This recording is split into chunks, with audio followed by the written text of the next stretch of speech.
Picture this. You've just launched a brand new software application. It does exactly what it's supposed to do, right? Users can log in, they can click all the shiny new buttons, they can check out their carts, but the absolute second you get a surge of traffic, the whole system completely crashes under the load. Just a total absolute disaster. So why does this happen?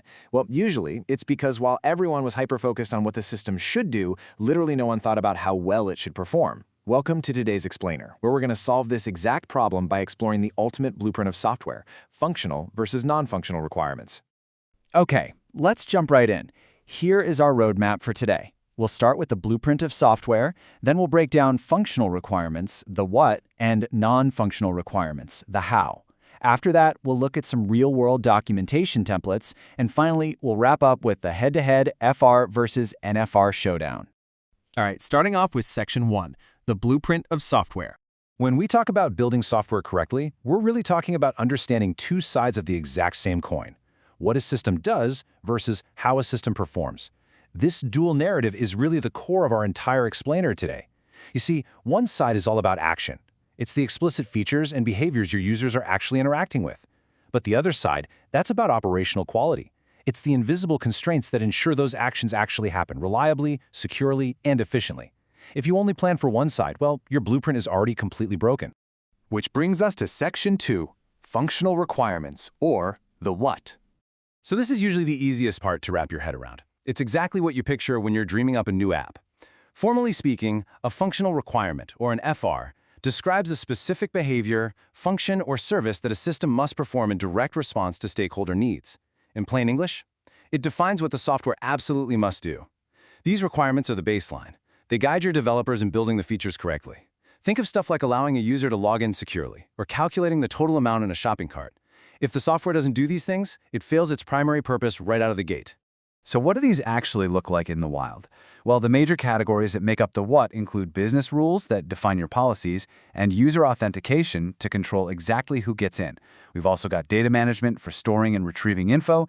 Then there's reporting and notifications, system integration to connect with third-party apps, and backup and recovery to actually protect your data. These are the absolute building blocks. They form the foundational features of literally any app you're using on your phone today.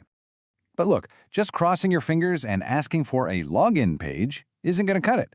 Good functional requirements have to be clear, specific, measurable, testable, feasible, and traceable. Why? Because vague wishes just don't compile into code. Your developers and your QA team need specifics so they can verify that a feature actually works, and they need to trace it directly back to a real business objective. And getting there requires a real process. You don't just guess.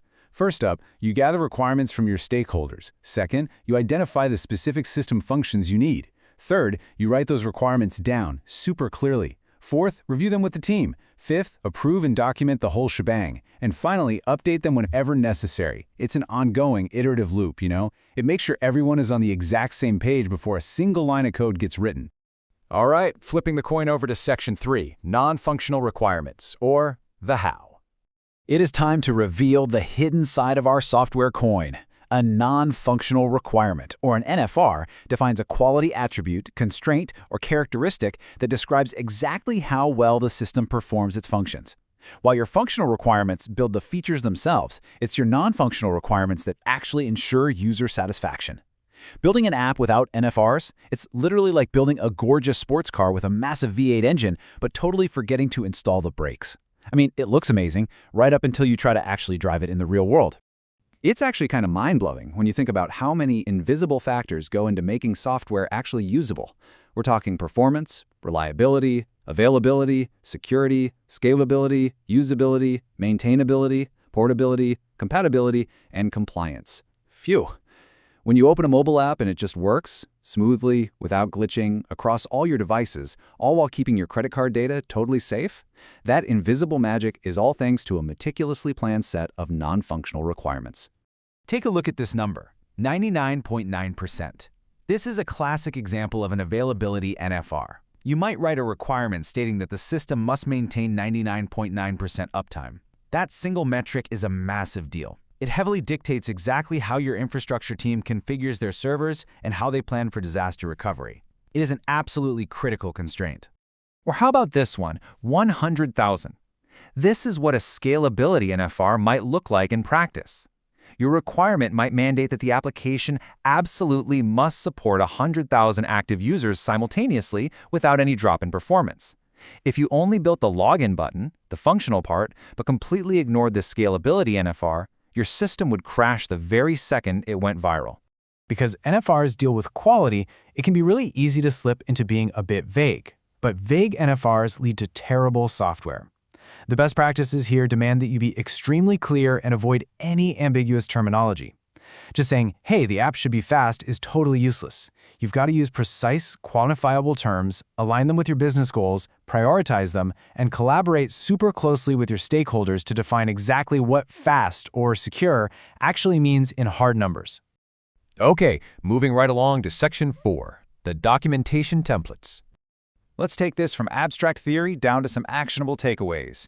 Looking at a standard functional requirement template, you'll see we have a clear ID, FR-001 for user login, we have a precise description, a high priority level, and we explicitly define the precondition, meaning the user must have a verified account, and the post condition that they end up authenticated. But the real magic, that happens right down at the bottom. By setting acceptance criteria like 3 failures lock account for 15 minutes, we're turning a generic request into a highly testable rule. A QA tester can read that and know exactly how to verify it. In another example, search records, we again have clear preconditions, but check out how measurable the acceptance criteria is this time. Returns results within 2 seconds for up to 100,000 records. This functional requirement actually relies on a performance metric to be considered fully complete, and that provides the perfect bridge into how we document the other side of things. Because when we jump over to NFR documentation, you'll notice the whole structure kind of shifts. We don't have those preconditions and postconditions anymore. Instead, for NFR 001 regarding response time, we rely on a measurement row and a rationale row. The metric here is measuring the 95th percentile time under load testing, and the rationale explains exactly why this actually matters. It prevents user abandonment. We're directly justifying a strict technical constraint with real tangible business value. And here's one for security. NFR 002, data encryption. Under description, we aren't just waving our hands and saying, make it secure. No way. We're stating it must encrypt data at rest and in transit using specific, hardcore protocols, AES 256 and TLS 1.3. The crucial takeaway here is this. By writing these exact, measurable protocols into your blueprint, you are literally protecting the integrity of your entire business. Your developers know exactly what standard they have to build to, and your auditors know exactly what they're measuring against. Which brings us to our final act, Section 5, the FR versus NFR showdown. We've gone through the definitions and the templates, now let's map these out head-to-head to really see how they form 2 halves of one complete system. Functional requirements define what the system does, while NFRs define how well it actually performs. FRs are specific behaviors, NFRs are quality attributes. FRs are derived straight from business use cases, whereas your NFRs usually come from technical standards and operating environments. You verify an FR with functional testing, literally clicking to see if the button works, but you verify an NFR with performance and security testing. Think about it like this. If an FR fails, okay, a specific feature is just missing or broken. But if an NFR fails, you're looking at a huge system risk, a potential security breach, or just a truly awful user experience. And looking at priorities, FRs are mostly driven by immediate business value, while NFRs are heavily prioritized by risk and regulatory impact. An FR is highly visible to the end user, right? They see the search bar right there on the screen. But an NFR, it's often totally invisible to the user. Well, invisible unless it's violated, like when that search bar suddenly takes 20 seconds to load. And honestly, this brilliantly illustrates the ultimate dynamic here. Non-functional requirements are the massive, invisible foundation holding up the beautiful, visible, functional features of your software. Which leaves us with one final major question.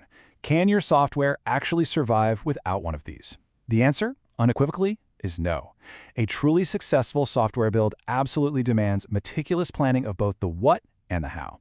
If you prioritize flashy features but completely ignore performance, your system is going to collapse under pressure. But if you build a bulletproof, high-speed fortress with absolutely no features, well, no one's going to use it. You need both sides of the coin. Thank you so much for joining me on this explainer today. I highly encourage you to go take a look at your current projects and ask yourself, are your invisible foundations really as strong as your visible features? Think about it and keep learning.